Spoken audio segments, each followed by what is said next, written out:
大家好，今天的話還是繼續分享 MiniMax 視頻生成模型啊。我剛才看到一個東西啊，我瞬間感覺天塌了啊！這是 MiniMax 的 GitHub 官方界面啊，然後它這裡的話是公布了他們的一個官方的提示詞書寫的一個 skill 啊。但是呢，我這2天一直在搗鼓那個 skill 怎麼寫啊。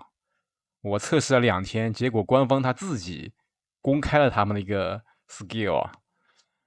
啊，所以有的時候就怎麼說呢，沒辦法啊，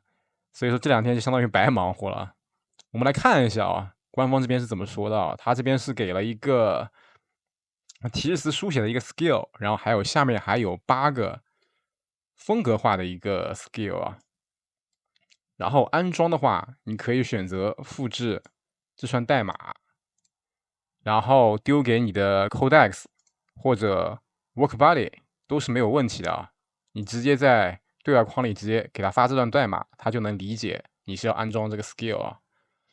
然後如果說你想全部安裝這9個 skill 的話，你先點進去，然後找到這邊有一個 skill 的文件夾，然後看到這裡安裝這邊有一個安裝所有 skill 啊。然後你把這一整一串代碼給它複製下來，然後丟到對話框裡就可以了。我這邊剛才已經安裝過了，這邊花了差不多3分